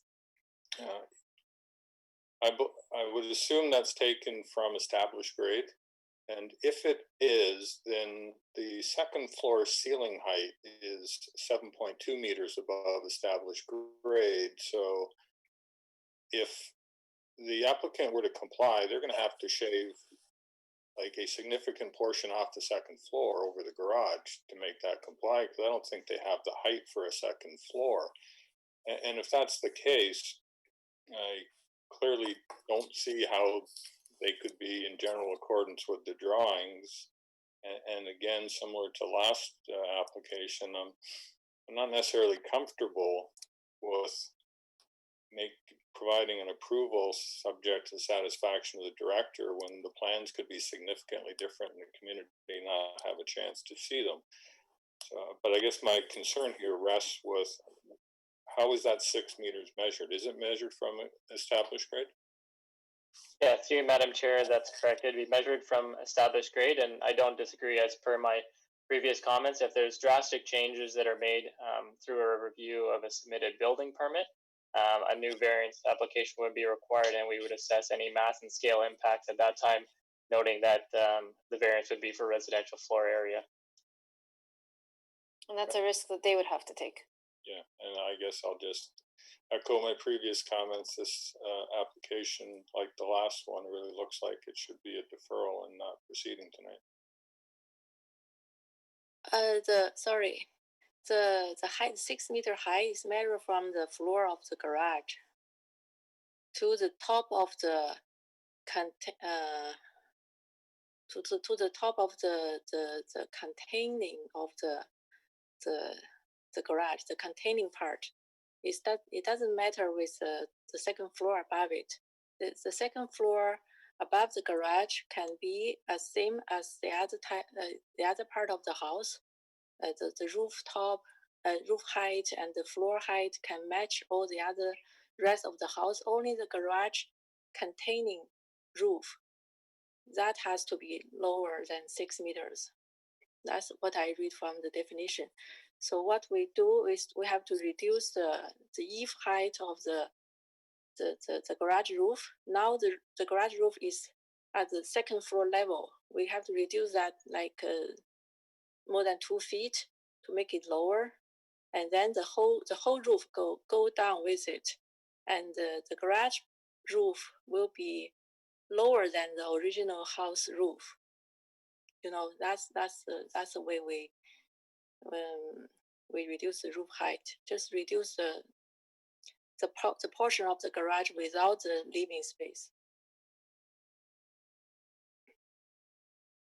So that's the definition of that. The roof height mean what I read. It's the containing part of the garage. It means the floor of the second floor is the containing part, and also there's another part without second floor. That roof is also the containing part. So all of these would be under 6 meters. Because we design other houses with a whole garage with past second floor, that doesn't exceed 6 meters, and didn't count as the whole floor area, the garage, because the containing part of the garage is just the second floor, the floor, will not exceed 6 meters. Well, I mean, if there's any discrepancy, you are aware of the Yeah, risk, we know. that you will have to come before the committee again with a new application for an RFA, and I think that's what Mr. Tlosky was pointing out. Ms. Murray, you had a question for town staff? I do. Mr. Hassan, through you, Madam Chair, to Mr. Hassan, the drawings I am looking at show a circular driveway. I'm assuming that that's permitted in this particular zoning area? Yeah, through you, Madam Chair, that was not caught as a variance that was missed, so it would be permitted. Okay. Okay. If there are other questions of town staff or Ms. Liang before we take the matter into committee, now would be the time to do so. Okay, I see none. Who would like to move a motion?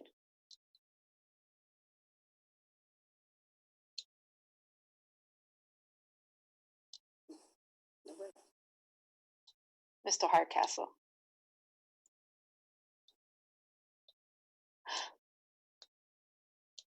I was simply scratching my chin, Madam Chair. Oh, were you? Were you? Okay. Okay, I can give you a minute to think. I mean, we've had a healthy discussion so far. I can see where everyone's head's at, but we still have to make a motion and let the ball roll and have a discussion. So don't be shy. Mr. Hassan, sorry, I didn't see your hand. Yeah, no problem, Madam Chair. I would just like to clarify based on that point in terms of height. I looked at the definition, and my response regarding the building height is measured from established grade, whereas for residential floor area, that height is measured from the ground level floor of the garage. So hopefully that helps clarify. Okay. Mr. Tlosky, go ahead, sir. I could just seek one further clarification from staff. As I understood the applicant's explanation, the 6 meter limit only applies to the area above the garage that does not have a second floor above it. Is that correct? Yeah, through you, Madam Chair, that would be correct. In my initial response, I was speaking to the overall building height, but in terms of the definition of residential floor area, it's the garage floor level and then to the measurement to the roof above it. Okay. Ms. Liang, you were speaking, but you're muted, so Yeah, I didn't hear what you had to say. So can I read that bylaw specific for this? Sure, go ahead. I have to check. Let's see. I think that's what Mr. Hassan was referring to. He pulled it up on his screen and he was... So, no, not that one. So it's here. Where any dwelling have more than 1 story has an attached private garage, an area equal to the floor area of the private garage shall be residential floor area if, number 1, the attached private garage has a height equal to or greater than 6 meters, measured from the finished floor level of the private garage to the highest point of the structure containing the private garage.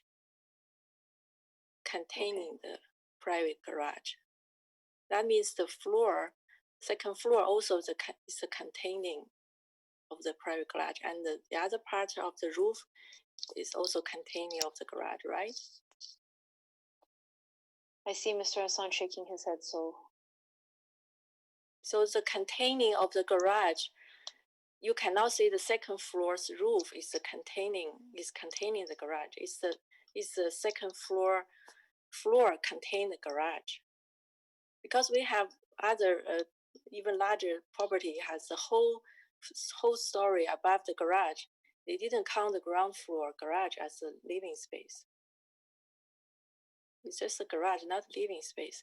Our original design is the roof beside the second floor is higher than our second floor roof. It's look like a very high garage.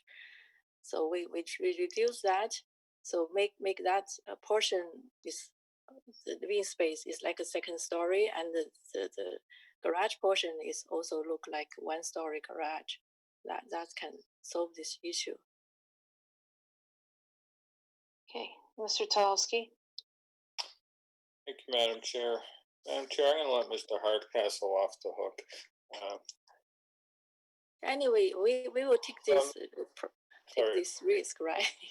It's fine. Ms. Liang, we appreciate your submission. Thank you. I think Mr. Talowski is now taking the matter into committee, so we'll let him do that.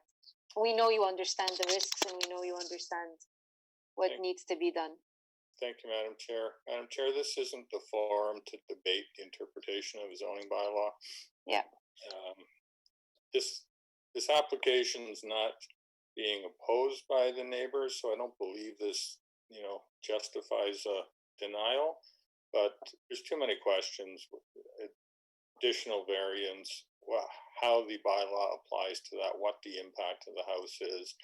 So I don't feel comfortable that this application could be approved either. So I know it's abnormal to spend this much time, but I'm going to just recommend this be deferred. Have the applicant go back, figure out the variances, or bring back to the committee an amended design so everybody can see the finished product. In that case, the applicant has to be willing to go for the deferral and pay the deferral fee.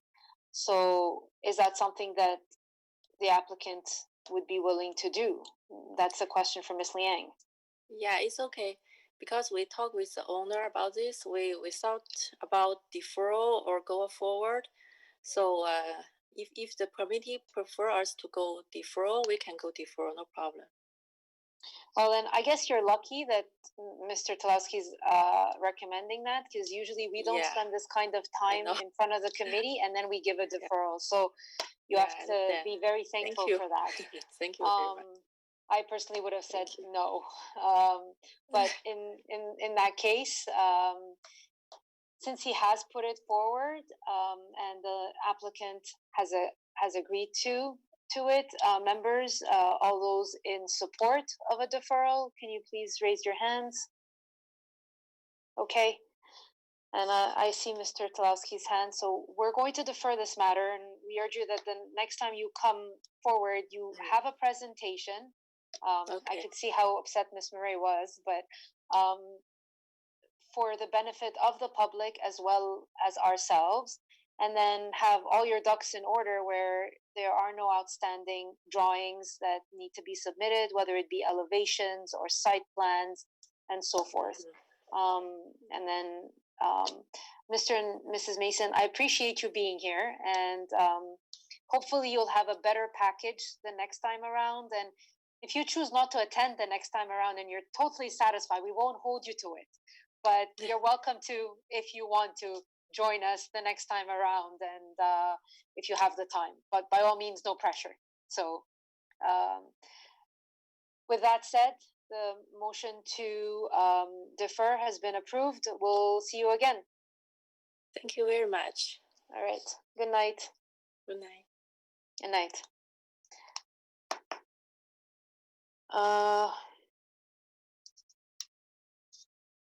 So we're on the last application of the evening, and it's application 124 of 2020. It was deferred from December 8th of 2020. It's 158 Claxton Drive. Again, the application number is 124 of 2020, deferred from December 8th of 2020 at 158 Claxton Drive. If you are watching us on the live stream page, please call 905-815-6095. Again, the number is 905-815-6095. Staff are standing by to take your call and provide you with further instructions to join the video conferencing. I have Mr. David Capper as the agent for this application. Is he with us? Yes, Madam Chair. Can you hear me okay? Oh, yes, I can hear you now. Thank you. Perfect. Happy New Year to everyone. To you as well. It was just a short while since we last saw each other. That's all true. The best for this year. Madam Chair, for the record, my name is David Capper. I'm a planning consultant with Lynch, Norr & Associates in Mississauga, and our mailing address is 10 Kingsbridge Garden Circle, Unit 700, L5R3K6. Mr. Capper, are you able to put your camera on? sorry, I thought I was on. My apologies. There you go. There you are. I was wondering why I couldn't see if my hair was in need of a haircut, which it is. So, Madam Chair, thank you very much. I have prepared a presentation for this evening. Given the commentary that was received at the last meeting, my preference would be to go through the presentation regardless of whether there's anyone in attendance or not. So I would like to go ahead and do that. So, Madam Chair, the application that's before you this evening is for the property at 158 Claxton Drive. If I could get the next slide, please. Property is on the west side of Claxton Drive, and you will have noted from your site visits that the property, the dwelling on the property has been constructed or is under construction. It's got to the point where, as I understand it, when the desire for this variance being sought was identified, construction had stopped. If I could get the next slide, please. Our client and their representatives did consult with the neighbors, and you will have in your package 3 letters of support that have been provided by the properties immediately to the north, immediately to the south, and one of the properties directly across the street. I would note that the property at 166 Claxton, which is the property to the north, that is the property where all of the 2 variances are located. And I do note that we have a letter of support from them. Next slide, please. So there are 2 variances before you this evening. The first seeks an increase in the maximum residential floor area ratio. The bylaw permits a maximum of 29% for those lots that are greater than 1,301 square meters. And the applicant is seeking permission for an increase of up to 31.5%. So it's a 1.5% increase, and that results in the addition of a 34.93 square meters of additional floor area, or roughly 375 square feet. And that additional floor area, I'll go into quite a bit of detail on that, but it is in the rear yard, and it's on that northerly side yard that I illustrated adjacent to 166 Claxton. Unfortunately, there is a second variance that is required, and that variance is required due to, and I mean not to sound pejorative in this sense, but due to an error in the issuance of the building permit.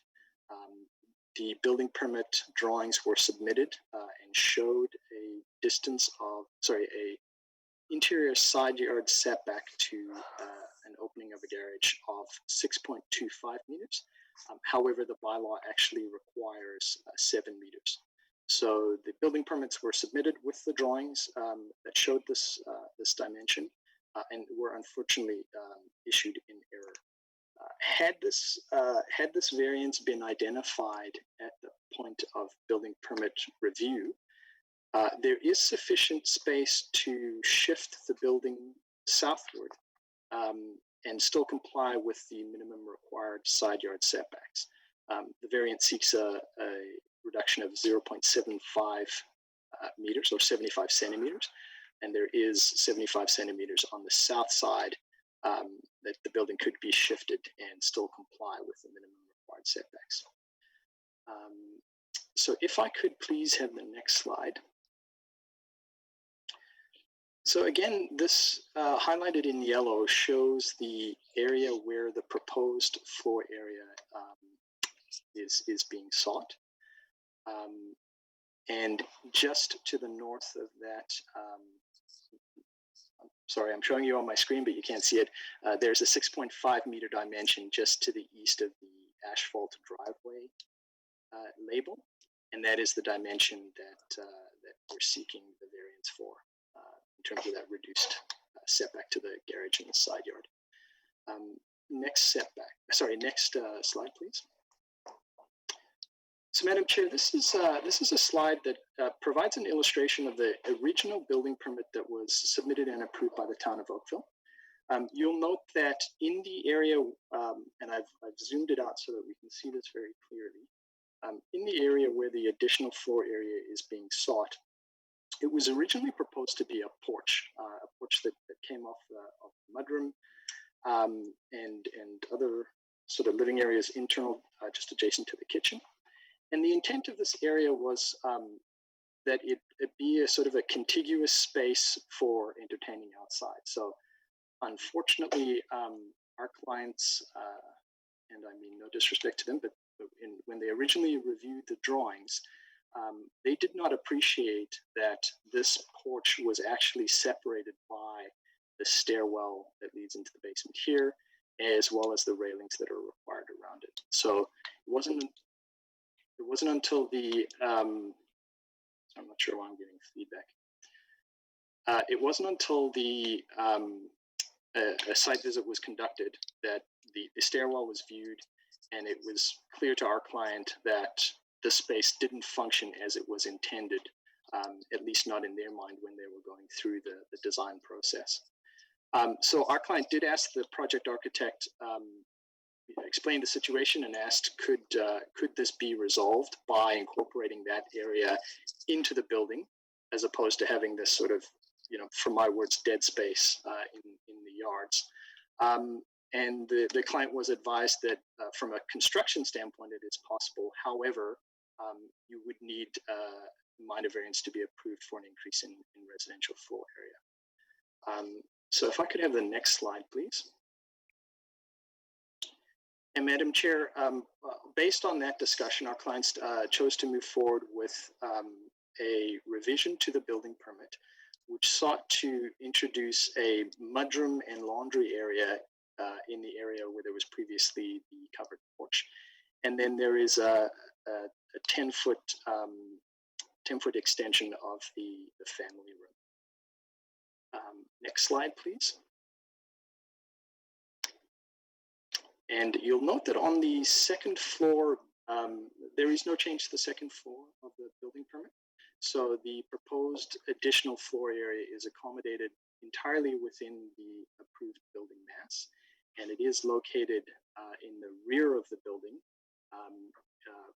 far from view from the streetscape. Next slide, please.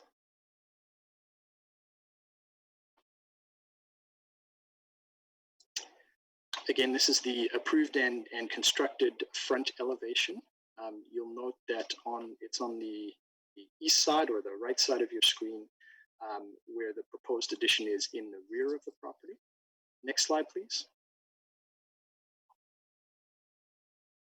And you'll note that in the rear, this is the rear elevation, and you'll see in the bubbled section of the elevation where this additional floor area is to be accommodated. Next slide, please. This is the southerly elevation, and you'll note you can't appreciate where this additional floor area is. And finally, the last elevation. Next slide, please. Again, there is a single man door that's being introduced in this area to provide access into the mudroom area. And essentially that area, as shown in the bubbling, has been incorporated into the building through a new exterior wall. And I believe that concludes everything from my presentation. I'm happy to answer any questions, should there be any. I'm sure there's quite a bit of discussion anticipated. Thank you, Mr. Capper. Who would like to ask? Who is in attendance for this application? Is there anyone standing by? I don't see anyone here. No, there's not. Okay, very well. Are there any questions of Mr. Capper at this time? Mr. Talowski, go ahead, sir. Thank you, Madam Chair. Madam Chair, I think I tipped my hand with my concerns with this application, so I'm sure Mr. Capper was expecting questions, and that last comment was probably directed at me. Mr. Capper, the house is still under construction and you're coming back for a variance. And there's the much used section 1119 of the official plan, which talks to character, complying with the character of the neighborhood. And in my opinion, this house is completely out of character with this neighborhood, both historically and emerging with new houses. But as long as you comply with the zoning bylaw, you effectively get a free pass from the test of character because you don't need a variance. And in my opinion, if this application had come as a whole to this committee, it would have been denied if for no other reasons for being out of character with the neighborhood and not compliant with the official plan. And I believe I need to look at this as a whole. And when I look at this as a whole, I see a house that's oversized, out of character with the neighborhood, and nothing in the design that mitigates the variance that's being asked for. And I know the argument is, oh, we're just tucking it in the back on an already approved house.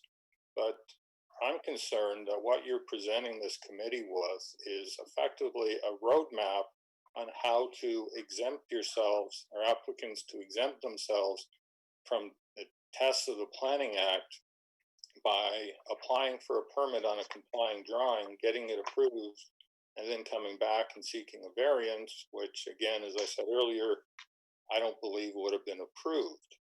So my question, Mr. Capper, is when I'm presented with an overall product that I believe is too large, out of character, and nothing to mitigate the impacts, how am I supposed to find that this is desirable and in keeping with the intent of the official plan that this house fit into the character of the neighborhood? I have no issue with the variance on the garage. I believe that's technical, but the additional square footage, obviously, I'm having great difficulty with. Thank you, Mr. Tulowski, and through you, Madam Chair. Sir, I would respectfully disagree with you regarding the character of the neighborhood. From my view, the proposed development is very much in keeping with the character of the neighborhood. In this neighborhood, there are, this is an older neighborhood. Vintage of houses is around, I believe, between the 1970s and 1980s.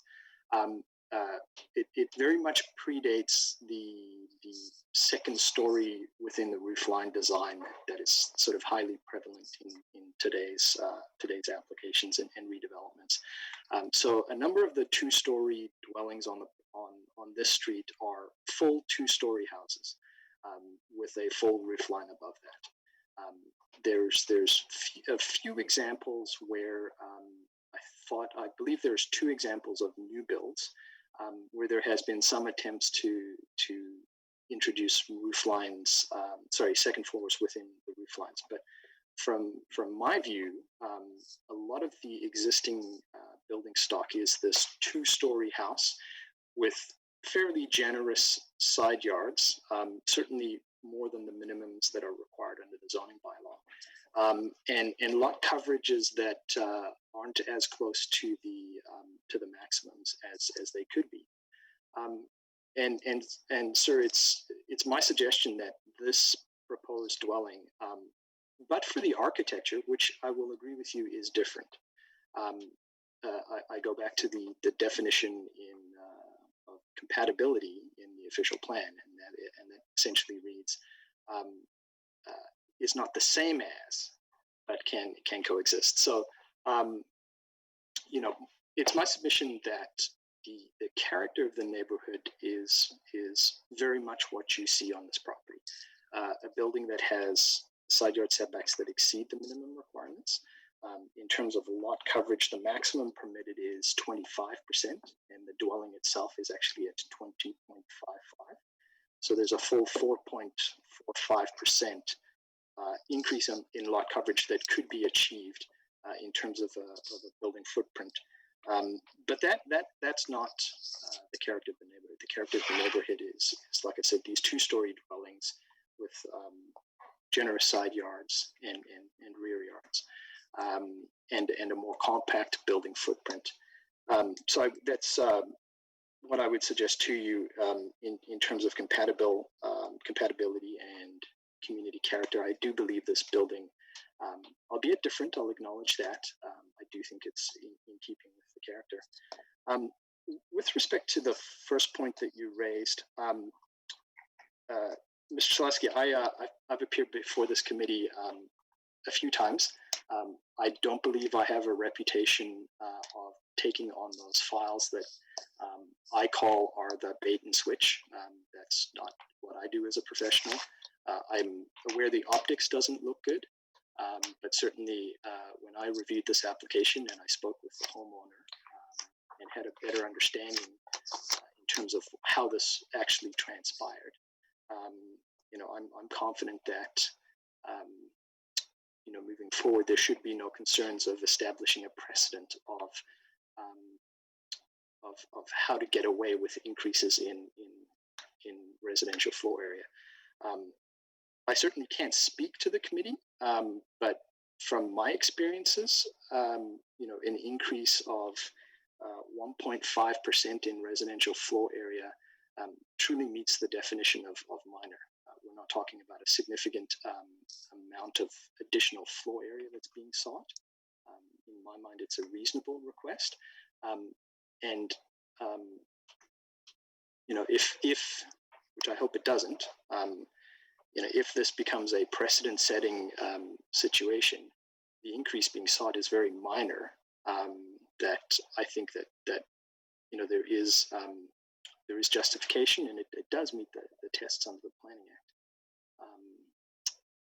in terms of what's being sought. So I hope I've answered your questions in that regard. Thank you, Mr. Capper, and I'm sure I can say with confidence, like Mr. Kieran before you earlier tonight and yourself, there was no question about your character on the part of this committee. This is a process that leads us to dealing with something in pieces that I have obviously some concern with, and I recognize that character is very subjective, and as you and I have a different view of what the character is of this neighborhood. I see it very differently than you have, but I appreciate your answer. Thank you. Thank you, gentlemen. Any further questions or items of clarification? Ms. Murray, go ahead. Yes, through you, Madam Chair, to town staff, just as a bit of a history lesson. If you add these two variances, what is the total number of variances that have been sought for 158 Claxton Drive? Through you, Madam Chair, in relation to the deficiencies in the bylaw or applications themselves? Application for minor variance. Through you, Madam Chair, my understanding this is the first and only variance. I can double check 1 sec. Perhaps, Madam Chair, I might be able to clarify. Certainly, from the point of demolition with this new dwelling, there were no variances that were associated with the new dwelling. There may be historical variances going back some time that I'm not aware of, but in terms of this variance, this is the first application. Okay. Thank you, Mr. Capel.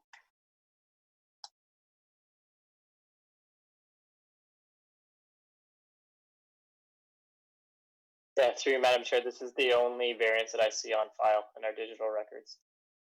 Okay, thank you for your answer. Okay, are we ready to move this matter into committee, or are there any other items of clarification that you have on Mr. Capper at this time? Okay, I see none. Mr. Capper, if you're satisfied, we will take the matter into committee. Madam Chair, if I could just add one more point that I failed to mention during my presentation. We have read the staff comments, and we do agree with the two conditions that were being suggested by staff. Our client had intended to build a solid fence along the northerly property line to provide some screening anyway, and that will be married with a generous landscaping plan. So we have no concerns with the Very well, thank you. Okay, who would like to move a motion?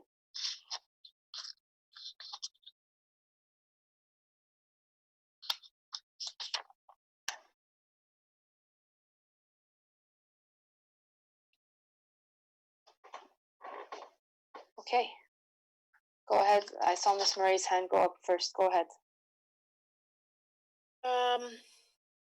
All right, Madam Chair, having conducted my site visit and reviewed the applicant's written submission as well as the town staff's written report, which I note is in favor of the application, taking into consideration the comments presented by the applicant this evening, noting that at this time there were no submissions by the public.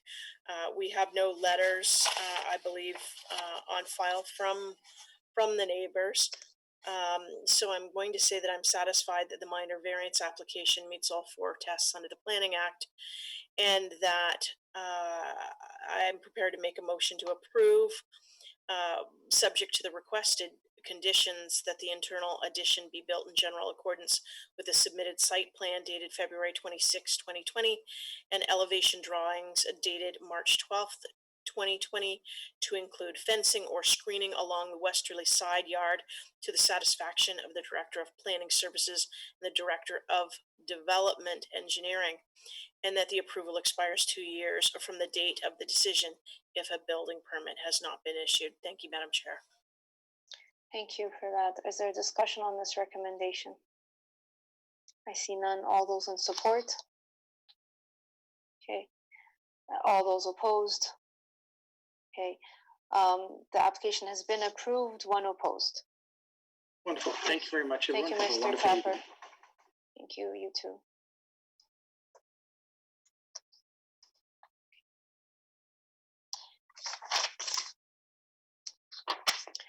We have meeting minutes for December the 22nd to confirm. Who would like to confirm those minutes? Ms. Murray, thank you. And then a motion to adjourn. Mr. Hardcastle, thank you. We are adjourned at 9:07. I just want to be sure that we're offline. Ms. McCrae, can you let us know when we are